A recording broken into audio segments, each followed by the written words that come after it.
మీ personal interviews మరియు వ్యాపార ప్రకటనల కొరకు ఈ నెంబర్ని సంప్రదించండి. ఒక ఇంట్రెస్ట్ మీద వచ్చారా ఈ పూజారిగా అనేది?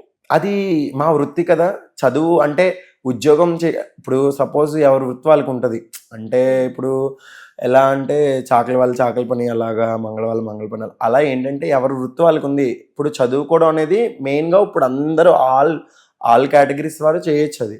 అది కాకుండా మనం పౌరహిత్యం అనేది మేము మా బ్రాహ్మణ్స్ వరకే చేయగలరు కదా. ఒక బ్రాహ్మణులు చేసేది పౌరహిత్యం. ఆ పౌరహిత్యం వైపు వెళ్దాము నాకు అనిపించింది అప్పట్లో. నాకు 15 years అప్పుడు అనిపించింది. సో అలా వెళ్ళాను. ఇప్పుడు నాకు 21 years వచ్చేంత వరకు అలా చేసుకుంటూ అలాగే కష్టపడుతూ పౌరహిత్యం వైపు ఉంటూ టెంపుల్లో వర్క్ చేస్తాను. ఓకే, ఇప్పుడు మీరు ఒక పూజారి కదా, మీరు నార్మల్ గా సెల్ఫ్ గా ఎప్పుడైనా టెంపుల్ వెళ్తుంటారు.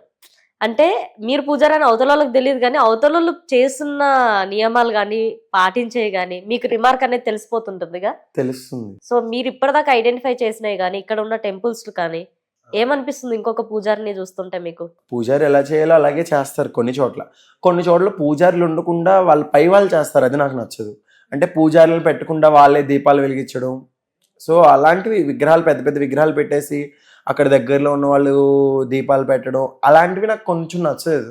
వాళ్ళు ఏంటంటే బ్రాహ్మణులు డబ్బులు అడుగుతారు. అంటే బ్రాహ్మణులు అనేది ఎలా బతుకుతారు? ఒక పౌరహిత్యం చేసి లేదంటే ఒక గుడి ద్వారానే బతుకుతారు. మిగతా వాళ్ళందరూ చదువుకుంటే ఎవరైనా ఇంజనీరింగో లేకపోతే డిగ్రీ ఏదైనా చేస్తే డాక్టర్ ఏదైనా అవ్వచ్చు. అసలు చదువు ఆ చదువు లేకుండా ఈ మంత్రాల మీద ఉండి డిపెండ్స్ అయిన వాళ్ళు ఏం చేయాలి? ఇంకా గుళ్ళో టెంపుల్లోనే వర్క్ చేసుకోవాలి. పెద్ద వయసు వాళ్ళందరూ ఏం చేస్తారు? ఇంకా మంత్రాలు బాగా వచ్చినా కూడా వాళ్ళకి నీరసంతో వేరే ఊరు వెళ్ళి అన్నీ చేయించాలన్న కష్టంతో కూడా వాళ్ళు ఇంకా ఇక్కడే కదా మరి పూజలు అవి చేయించాలంటే టెంపుల్లో వర్క్ చూసుకోవాలి. వాళ్ళ జీతాలు వాళ్ళ దగ్గరలో ఉన్న వాళ్ళని పెట్టేయమంటంతో కూడా కొంతవరకు మైనస్ అవుతుంది. అలాగా ఇది అవుతుంది. అండ్ ఇంకొకటి నేను చూసిన పూజారులు ఎలా అంటే అందరిని అనట్లేదు, కొన్ని టెంపుల్స్లలో వాళ్ళు మంత్రాలు చదువుతుంటే వాళ్ళ తీతు అవి వేసుకుంటారు కదా, కైనీలు అవి వేసుకొని అంత చెడిపోయి ఉన్న విధంగా కనిపిస్తూ ఉంటారు.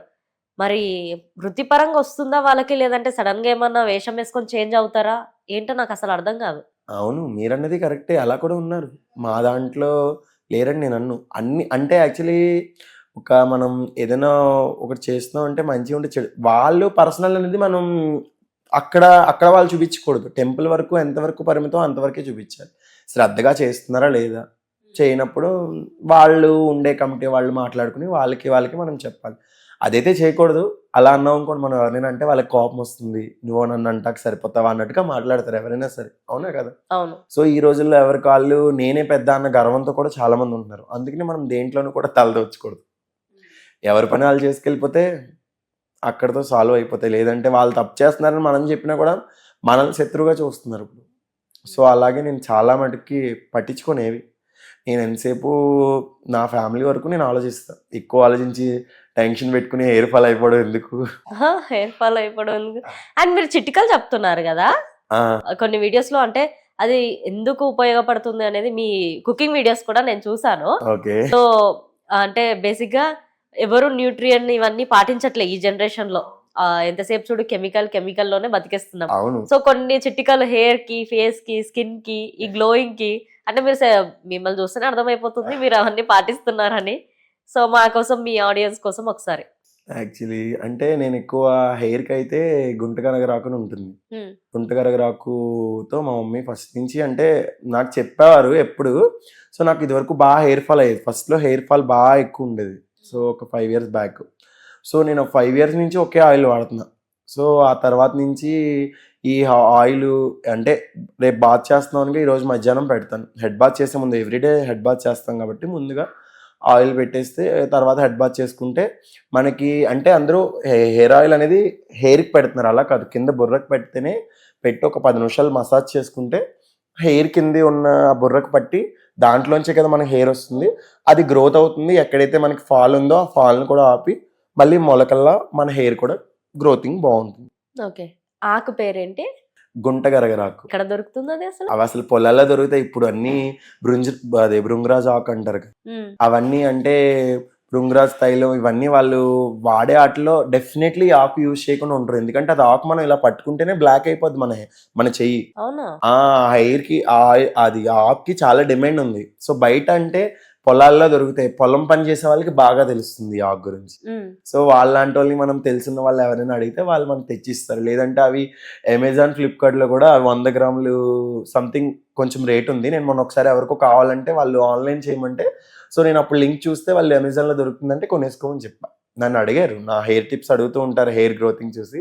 సో నేను అప్పుడు చెప్పింది అయితే అది. ఓకే, నెక్స్ట్ స్కిన్ కి అయితే నేను ఎక్కువ ఐస్ క్యూబ్స్ ఉంటాయి కదా, ఐస్ క్యూబ్స్ అంటే హెడ్ బాత్ చేసి వచ్చిన తర్వాత ఒక ఐస్ క్యూబ్స్ ఒక 5 నిమిషాలు రఫ్ చేసుకుని తర్వాత ఆలోవేరా అప్లై చేస్తా అంతే. అంతకు మించి ఏమి వాడను. ఆలోవేరా యూజ్ చేస్తా అంతే, అంతకు మించి ఏమి వాడను. ఇవన్నీ మీ మదర్ నుంచి నేర్చుకున్నారా? ఆ మమ్మీ ఆయిల్ గురించి చెప్పింది. ఇది నేను ఒక యూట్యూబ్ లో చూసి చిట్కా యూట్యూబ్ లో చూసా. ఎక్కడైనా మనకి అంటే ఎప్పుడైనా పడినప్పుడు కానీ ఏమైనా దెబ్బలు తగిలితే కలబంద కాల్ చేసి ఒక 1/2 అవర్ దాని మీద రఫ్ చేస్తే ఆ మచ్చలు కూడా తొలుగుతాయి. అది బాగా పనిచేస్తుంది నాకు. ఇదివరకు ఒకసారి నేను పడినప్పుడు ఇక్కడ కోసుకుపోయింది. సో నేను అలా వాడి అంటే ఈరోజు పడ్డాము రేపు దెబ్బ తగ్గిపోవాలంటే ఎక్కడ అవుతుంది? ఏదైనా అంతే కదా, ఈరోజు అయిన వెంటనే అవ్వదు కదా. సో నేను అలా యూజ్ చేయగా ఒక 3 monthsకి నాకు ఏమీ క్రీమ్స్ ఏం వాడకుండా యూజ్ అయింది. నేను అందుకని ఏంటంటే సో అందుకు ఎక్కువ కెమికల్స్ కలిపి కూడా ఏమి ఎక్కువ యూజ్ చేయను, తిన్ను కూడా. అండ్ బేసిక్ గా పూజారి అని అంటే వాళ్ళకి ఉండాల్సిన నియమాలు ఏమైనా ఉన్నాయా? అంటే ఇదే పాటించాలి, ఇదే చెయ్యాలని అలా ఏం లేదు. అంటే మన సనాతన ధర్మం ఫస్ట్ ఆఫ్ ఆల్ ఏంటి, భగవంతుడు అర్చించే విధానానికి పెట్టుకున్న వాళ్ళని పూజారి. నేను చేసేది ఆంజనేయ స్వామి టెంపుల్లో నిత్యం గోత్రనామాలతో అష్టోత్తరం పూజ చేస్తాం. అలాగే స్వామివారికి మనం మంగళవారం అయినా తమలపాకుల పూజ అవన్నీ చేస్తాం. అలా ఒక బ్రాహ్మడు ఏంటంటే నిత్యం ఇప్పుడున్న జనరేషన్లో అందరూ జాబ్ వచ్చి వాళ్ళందరూ చేయట్లేదు కానీ నిత్యానుష్ఠానం గాయత్రి జపం చేసుకునేవాళ్ళు ఫస్ట్ నుంచి కూడా. ఆ సనాతన ధర్మంగా అవి పాటించడం, గాయత్రి జపం బ్రాహ్మలే కాదు ఇతర వర్ణాలు కూడా చేసుకునేవారు ఒకప్పుడు. ఇప్పుడు బ్రాహ్మల వరకు పరిమితంగా అయింది. సంధ్యావందనం అని ఉంటుంది. సంధ్యావందనంలో సంకల్పం చెప్పుకుని పలానా తిథి, పలానా నక్షత్రం, పలానా రోజు అని ఉంటాయి. ఆ తిథి అవన్నీ చెప్పుకుని గోత్రం ఎవరైతే వాళ్ళ గోత్రం వాళ్ళ పేరు చెప్పుకుని వాళ్ళ ఆరోగ్యం కోసం నిత్యానుష్ఠానం గాయత్రి జపం చేసుకుంటారు. చేసుకున్న తర్వాత సంధ్యావందనం చేసుకుంటారు. ఇంట్లో నిత్య దీపారాధన కంపల్సరీ, అంటే ఎవరైనా చేసుకుంటారు, బ్రాహ్మణులు కంపల్సరీ చేసుకుంటారు. మిగతా వర్ణాలతో పోల్చుకుంటే బ్రాహ్మణులు కూడా చేసుకుంటారు. ఓకే, ఇప్పుడు మీరు చేసేది మొత్తం పూజారిగా ఆంజనేయ స్వామి టెంపుల్లో? ఆంజనేయ స్వామి టెంపుల్, నేను వినాయకుడి టెంపుల్ కూడా చేస్తా. అంటే అక్కడ ఓన్లీ అక్కడ ఉండక్కర్లేదు, అక్కడ పూజ చేసి వచ్చేయడమే. ఇక్కడ మాత్రం 6:30 to 10:30 వరకు ఉంటా.